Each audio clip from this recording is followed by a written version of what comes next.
저 사람 보이시죠? 바로 어제 체험한 이야기입니다.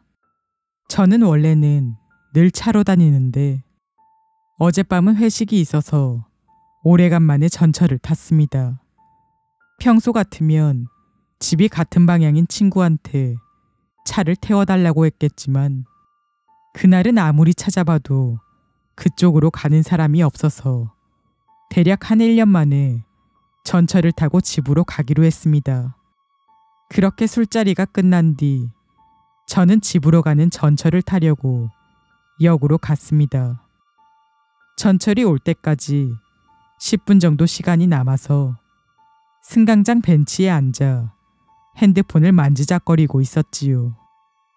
3월이긴 하지만 이쪽 동네는 아직 눈이 막 녹기 시작할 시기. 당연히 밤이 되면 입김이 하얗게 뜨고 코트 같은 걸 입지 않으면 굉장히 추운 날씨였습니다. 잠깐 그렇게 휴대폰을 만지는 사이 한 칸 건너 옆자리에 한 여자분이 앉으셨고 저는 딱히 그게 신경 쓰여서 그랬던 건 아니지만 문득 고개를 들었습니다. 제가 앉은 벤치는 승강장 뒤쪽에 있어서 고개를 들면 서서 전철을 기다리는 샐러리맨이나 다른 몇 사람들의 뒷모습이 보였습니다. 그런데 무심코 그 뒷모습을 보고 저는 약간의 위화감을 느꼈습니다. 플랫폼의 아슬아슬한 부분, 노란 선보다 더 앞쪽에 선로로 떨어질락 말락하는 데 서서 흔들흔들 몸을 앞뒤로 흔드는 젊어 보이는 남자의 뒷모습이 눈에 띄어서였습니다. 그냥 그게 다였다면 그렇게까지 신경이 쓰이진 않았겠지만 그 사람은 이 추운 날씨에 흰 반팔티와 청바지라는 여름에나 입을 법한 옷차림을 하고 있었습니다.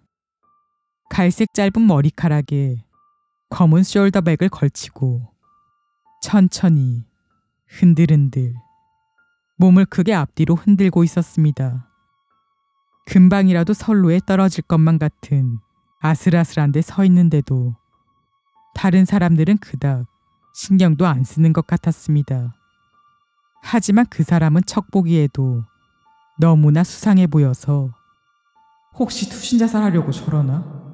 하면서 저는 그 뒷모습을 바라보고 있었습니다.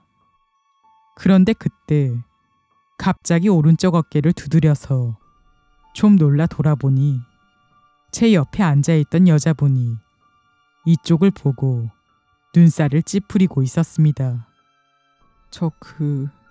지금 저 사람 보이시는 거 맞죠?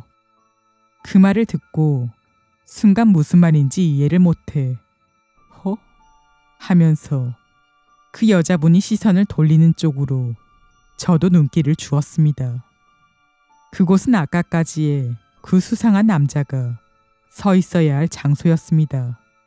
하지만 저한테는 아무것도 보이지 않았어요. 방금 전까지 있었을 남자의 모습은 없어지고 승강장 어디를 봐도 그런 사람은 보이지 않았습니다.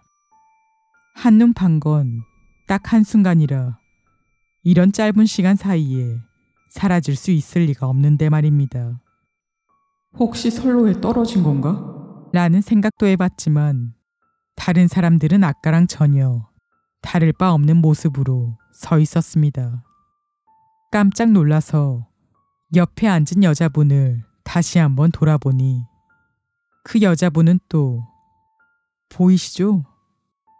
아무래도 그 여자분한테는 아직도 수상한 남자가 보이는 것 같았습니다.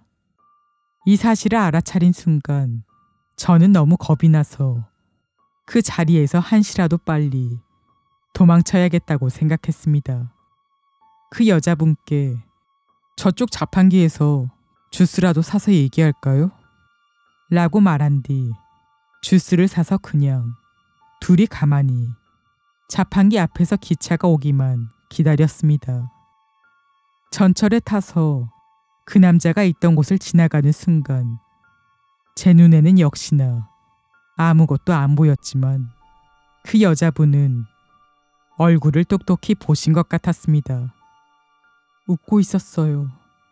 고개를 숙이고 있어서 입밖에 안 보이긴 했지만 분명 웃고 있었어요. 라는 말이 아직도 머릿속에서 잊혀지지가 않습니다.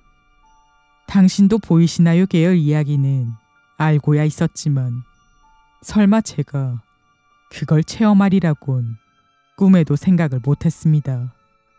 집에 와서 가족들한테 그 역에서 혹시 자살이나 사고가 난 적이 있었냐고 물어봤지만 아무도 정확하게 알지는 못하더군요.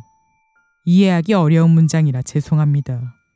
그냥 너무 무서워서 누가 얘기를 들어줬으면 해서요. 이제 더 이상 전철에는 타고 싶지 않습니다.